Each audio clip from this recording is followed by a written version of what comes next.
Continue our study in Yacov. We are on page 63, almost finishing this chapter of Yacov in Berachot, which he covers Berachot.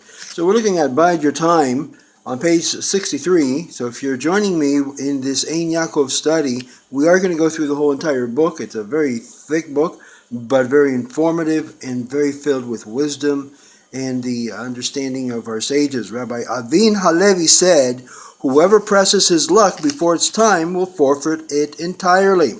For example, Absalom, who tried to dethrone his father David, he lost his life and never became king.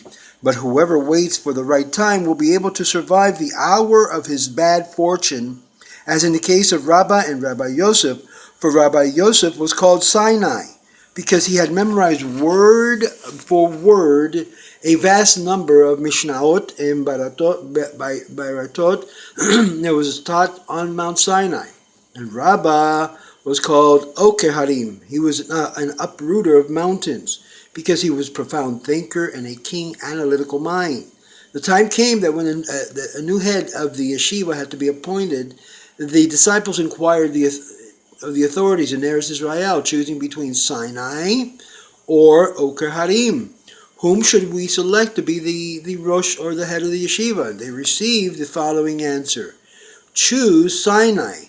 In other words, Rabbi Yosef, because everybody needs the master of the wheat, the person who has all the facts and traditions at his fingertips. Nevertheless, Rabbi Yosef did not accept the appointment because the astrologers had told him that he would officiate as Rosh Yeshiva for only 2 years and then he would die. So Rabbah was the head of yeshiva for 22 years, and Rabbi Yosef succeeded him in the office and served only 2.5 years. Thus, by not accepting the post before the right time, Rabbi Yosef gained 22 years of life. During all of those years that Rabbah served as Rosh Yeshiva, Rabbi Yosef did not conduct himself in a pretentious manner, and did not so much as order a doctor to come to his house to draw blood, but went to the doctor's office instead.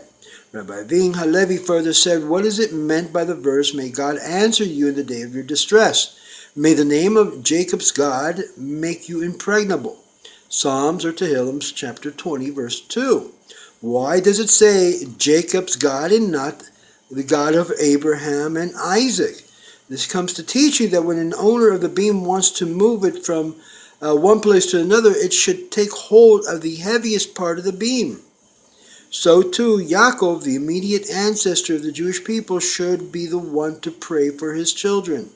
Rabbi Avin Halevi also said, if you attend a meal at which a Torah scholar is present, it is as if you relish the radiance of the divine presence. For it says, Aaron and all the elders of Israel came to partake of the meal of Moses, his father-in-law, before God. Exodus or Shemot chapter 18, verse 12.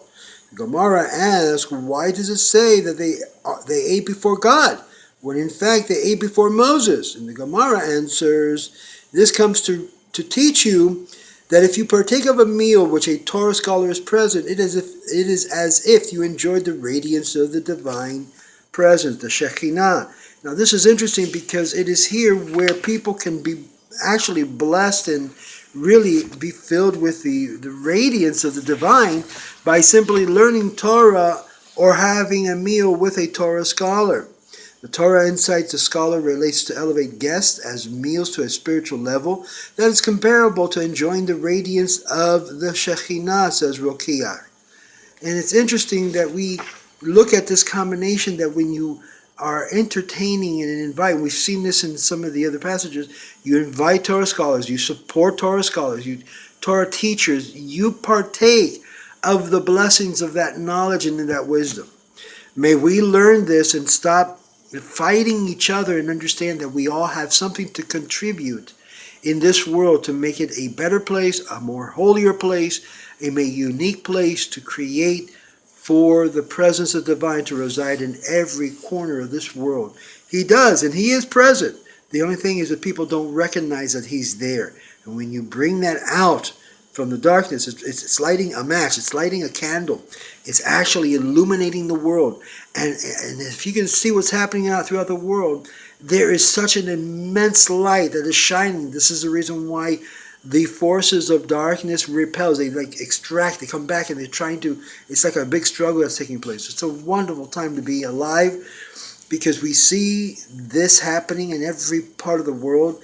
Tragedy, and at the same time great salvation taking place in so many different ways. May Hashem bless every single one of you, is my heart desire.